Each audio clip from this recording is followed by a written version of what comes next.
আসসালামু আলাইকুম। কেমন আছেন সবাই? আশা করি সবাই ভালো আছেন। আমি এখন আছি গাজীপুরে। গাজীপুরে এমন একটি জায়গায় মনে করেন যে শুধু টাকারই খেলা। এখানে মনে করেন যে জমি সংক্রান্ত মামলায় যারা করেছেন বা এই সম্পর্কে যারা জানেন তারা সবাই ভুক্তভোগী। মনে করি যে মানে কি পরিমাণ দুর্নীতি চলে এই জায়গাগুলোতে। এখানকার প্রতিটি ইটও মনে হয় যে টাকা খাওয়ার জন্য মনে করেন যে হা করে আছে।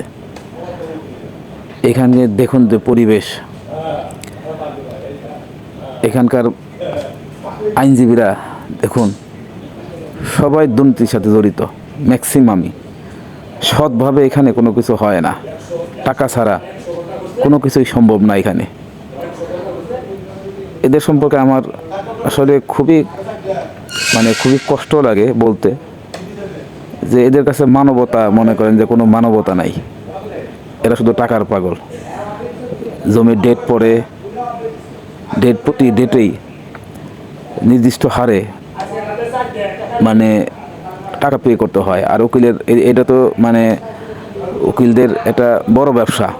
প্রতি ডেটেই টাকা পে করতে হয়। খুবই দুঃখজনক, কিন্তু কিচ্ছু করার নাই। তাদেরকে পে করতেই হবে। ডেট পড়লে তাদের সাথে দেখা করতেই হবে। আর দেখা করা মানে তাদের সাথে টাকা লেনদেন করা। তো যতটুকু সম্ভব নিজেদের মধ্যে ঝামেলা মিটিয়ে ফেলাটাই সবচেয়ে উত্তম, কোনো টাকা পয়সা লেনদেন না করে।